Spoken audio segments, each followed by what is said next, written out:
Hi everyone! Today we are celebrating the 100th Personalize My Planner video by answering your questions that you submitted either through YouTube or Instagram. Thank you to all of those who take the time to watch, comment, subscribe, and participate in this community. It has been such a joy to make these videos, and your support has meant so much to me. The first question is from Inexpensive Creative Planning. She writes, how do you stay on budget when it comes to planners and planner accessories? With so many great options out there, there is temptation everywhere to spend money on things that you don't necessarily need. I personally feel tempted in this area all of the time, and it's something that I could improve upon, but for the most part, I really try to prioritize the items that I really want and try to limit those impulse buys. Instead of buying them immediately, for example, if it's an online purchase, I will put it in my shopping cart and then I will wait at least 24 hours or one day approximately and make myself think about whether or not I really want that item.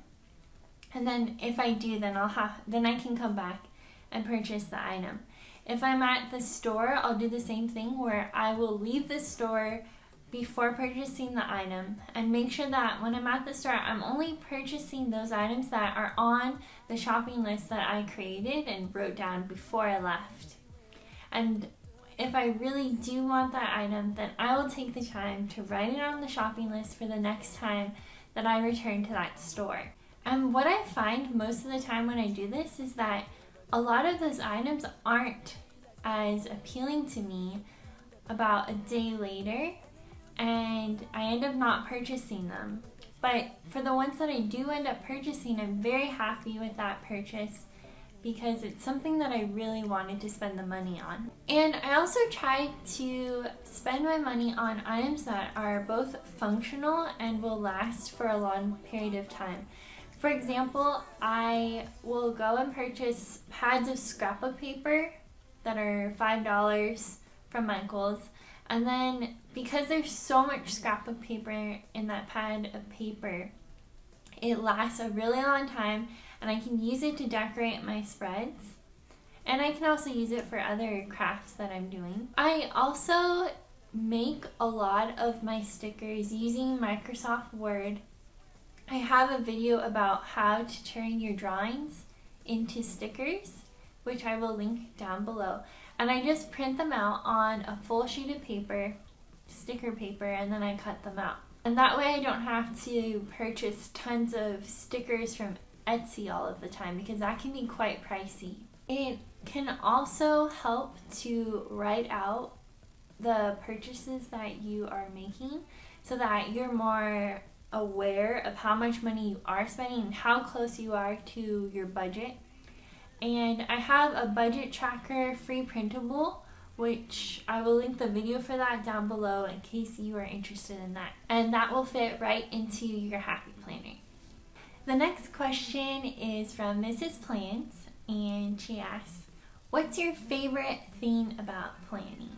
My favorite thing about planning is the amount of peace and relief that it brings into my life because I don't have to worry about forgetting anything because I've made it a habit to immediately write down any tasks or appointments that I have once I find out about them in my planner right away. And before I started using a happy planner, I would forget things all of the time. So it's really reduced my overall stress. I also really enjoy decorating my planner and coming up with new ways to use my planner and increase its functionality. My happy planner is my creative outlet and I always look forward to decorating it or using it every single week. Justine Loves Germs asked, how do you not buy so many planner goodies that your house looks like an episode of Hoarders? Laugh out loud. Yeah, that's my issue. Small home, way too many craft supplies. The joke is I've bought half of Michael's. How do you keep everything together yet organized? And also, once organized, how do you not forget what you have? Also, another issue I have, out of sight, out of mind. Justine, I live in a 1-bedroom apartment, so I also have to figure out how to not let my planner supply kind of take over my living space.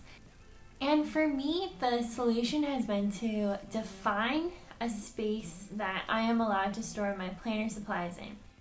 I've made this rule where if my items begin to overflow out of that space, that means that I have to get rid of something.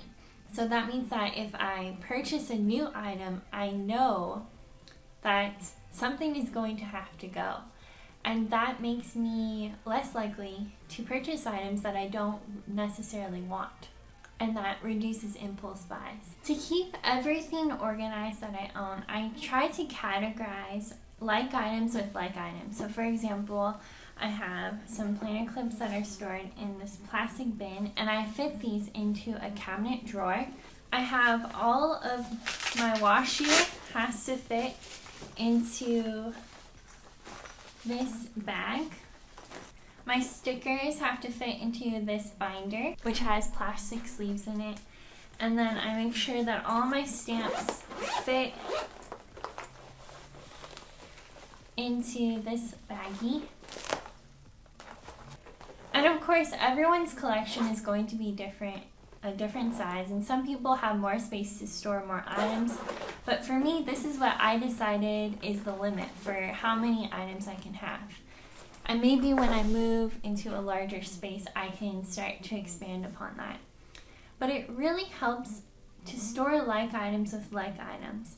And that's because when you can clearly see all of the items that you have. For example, with my washi collection, I can see which washi I have, so then when I go to the store, I am more aware of what I've already purchased, and it limits the risk of me buying duplicates.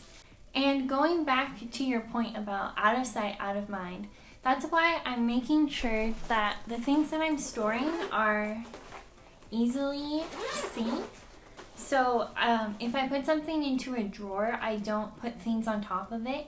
I only put one clear container, or if I'm using a bag, I make sure that there are clear sleeves so that I don't have to dig through something to find it. And I also make sure to go through everything I own about once a year and kind of get rid of those items that I don't actually want or don't actually need. And I recently did a video about how I went through my planner collection and destashed items that I didn't need, and I'll be posting that video within the next few weeks. So if you're interested, make sure to stay tuned for that. The planner perfectionist asked, when did you first get into planning? My first planner was given to me around 4th or 5th grade, I think, and I used one off and on in middle school, but I didn't really get excited about planning until 10th grade.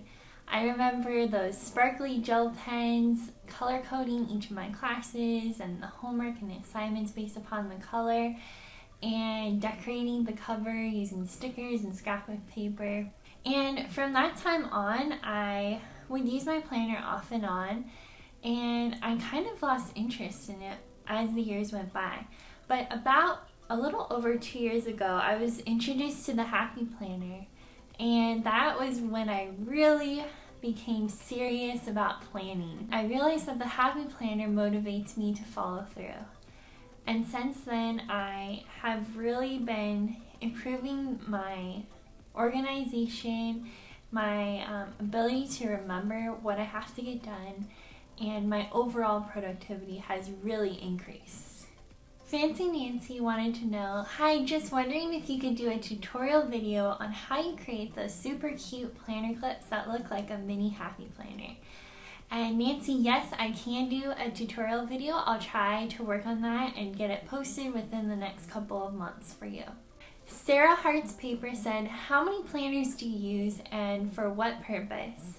How do you find balance between decorative and functional in your planner? So at this moment, I currently use one planner for work, one planner for tracking what I eat, one for home, which includes things like meal planning, any chores that I have, any appointments or tasks that are not directly related to work, and one for my YouTube channel where I write down all of my future video ideas, and I plan out when I'm going to edit the videos, when I'm going to film the videos, when I'm going to take the images for the videos.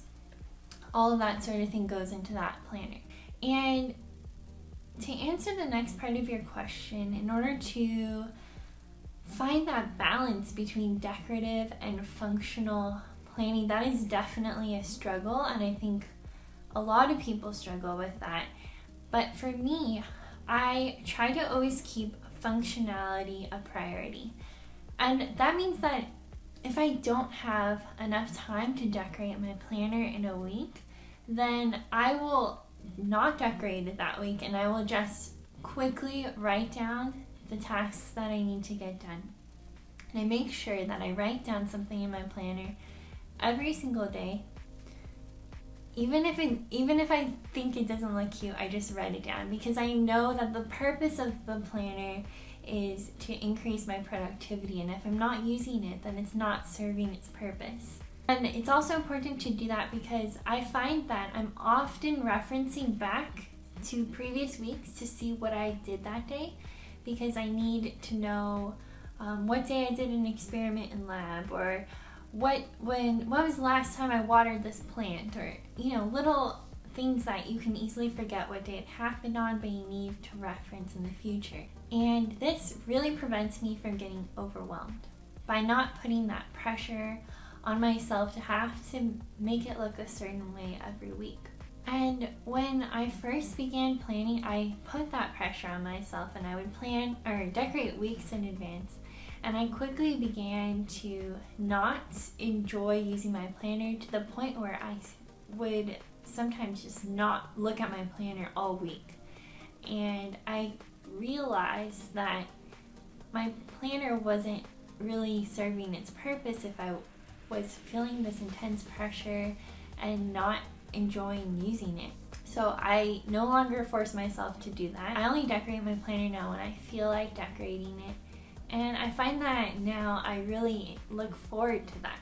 When I do decorate, I make it a point to leave plenty of white space next to the check boxes so that I have room to write down everything that I need to get done. And this is especially true for days that I know that will be busy. I try to just leave a bunch of extra space there. And then on days that I'm not going to be busy, I can maybe get a little bit more creative, use some more stickers. Also, if I'm trying to cover up my weekend section, I'll make sure or any section really, I'll make sure that I am not using scrapbook paper that is dark, but is lighter in color so that I can easily see what I have written down. I also try to be careful with the stickers that I am choosing. So usually they'll have a function, like icon stickers that represent a certain chore or task that I need to complete. They add visual interest and color, and they're cute. However, they serve a purpose, and they're not just taking up space on the planner page. And if I'm putting an insert in that spread for the week, I'll try to make it more functional by adding something like a shopping list or a goal tracker or a habit tracker onto the back of that insert so that it serves a purpose for that week. A Virtuous Woman 31 asked, have you done a day in the life vlog, and would you? Yes, I can do a day in the life video if that is something that viewers would like to see. So if you watching this video right now, any of you would be interested in some sort of day in the life video on this channel, please let me know down in the comments below, and I'll get started working on that. The next two questions are about using a laptop cover to protect your Happy Planner. Jessica Williams wrote, hi, how are you doing? Does the big Happy Planner fit in the 13-inch laptop case? Hi Jessica, I'm doing well, although the past few weeks have been a little crazy with the change between my new job and a new apartment. This is the 13-inch laptop case, and this is the big size Happy Planner. And when I fit this into here, you'll see that the rings are coming out the top. And if I try to zip it,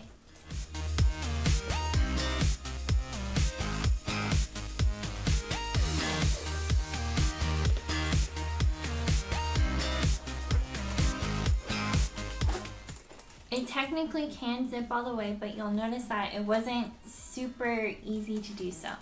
So what I would recommend in this scenario is either purchasing a bigger laptop case. You could make your own fabric cover, of course, or what I personally do for my big size Happy Planner is I transferred it into this Martha Stewart notebook, and this does such a good job at keeping the Happy Planner protected. I can just slip this into a backpack or a purse easily, and I don't have to worry about anything getting bent up.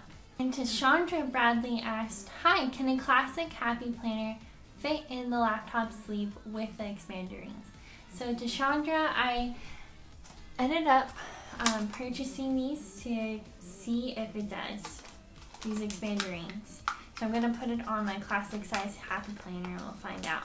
So Tashandra, I now have my expander rings on my classic size Happy Planner, and let's see if this fits. Yes, you know, I still remember every word you say. Oh, you walk the wire, you pay the price. And it looks like it does. It zips up very easily. So I'm actually really excited about that because I want to start adding some more items to my Happy Planner, and those expander rings will be very helpful for me, but I can still use this laptop sleeve and not worry about whether or not it fits. A Virtuous Woman 31 wanted to know, has there ever been a time when you were too busy and too cluttered to plan? How did you get back on track? Yes, when I first started in my Happy Planner, this is very true because I didn't know how to prioritize my time. And I ended up spending too much time decorating my planner when I should have really just quickly written down what I had to get done during the busy, crazy weeks. And what ended up happening was there were some weeks when I ended up just not using my planner. And ever since then, I've really learned how to figure out how to prioritize the most important tasks and focus on those first. And now I make it a point to write in my planner every single day. And I've been doing that regularly for about 1.5 to 2 years, which is so much better than I used to do. I recommend watching my video, How to Prevent Planner Burnout, because I go into much more detail about this topic in that video. So if you're interested, I'll link that in the description down below. Jenny Main said, great ideas. I found a diaper bag on Walmart clearance recently that looks like a classy purse. Originally $50, I got it for less than $20. I love it because it's full of pockets and storage spaces and can hold any planner I own. For a Q&A, what is your current favorite snack? That is a really great point, Jenny Main, because if we allow ourselves to think outside of the box, we can find creative solutions for storage and ways to optimize our planner usage in general. So that's really great that you were able to find that bag that works well for you. And to answer your second question, right now my favorite snack are these blue diamond almonds in smokehouse flavor.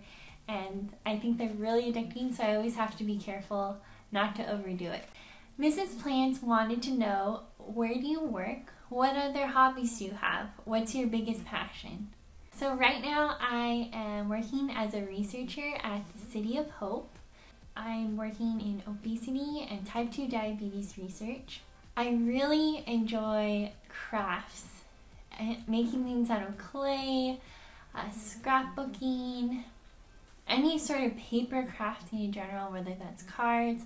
That's one of the things that really drew me to decorating planners. And I also really enjoy outdoor activities. I love to go hiking, go bike riding, kayaking. And my husband and I have gone ziplining, bungee jumping, skydiving. I like to go out and try new things. My biggest passion is serving and helping others. And one day I'd like to start some sort of ministry or outreach program to help other people. Stacy 0456 asked, how do I reorganize my life from stay-at-home mom to working swing shifts on my days in the middle of the week? I'm so overwhelmed. I don't know what to do. I need a total rehaul. Thank you. So Stacy, I think it may be helpful to establish a set of routines in order to increase the structure that you have in your schedule. I have a video about routines that I will link in the description down below if you'd like to check that out. And I also have a video about time management strategies. And I cover functional planning and prioritization of tasks. So because your week will be very busy, it may not be physically possible to get everything done that you would like to get done. So I think it will be very important to make sure that you are prioritizing your tasks during those moments when you do have time to work on them. Everyone else watching this video, if you have ever experienced a situation like Stacy, please leave a comment down below with your experience and any tips you may have for her to help her out. Thank you. Just let us know how you were able to adapt and adjust to your new schedule. The next question is, when did you decide to start vlogging and why? So I haven't actually done a vlog yet, but as far as doing my YouTube channel and creating videos, I started about a little less than 2 years ago. And I wanted to create a safe and friendly community where people who are interested in planners would feel welcome to openly share their ideas. And the videos that are posted, to me, they act as a discussion starter, but it's the conversations in the comments that are really what I enjoy the most about this channel. So if you'd like to join the Personalize My Planner community, please hit the subscribe button down below this video. And if you want to be notified when new videos are posted, after you hit subscribe, a bell icon will appear. And if you click on that bell icon, you can check the box to be notified for new videos. Thank you for watching, and I'll see you next Saturday. Bye!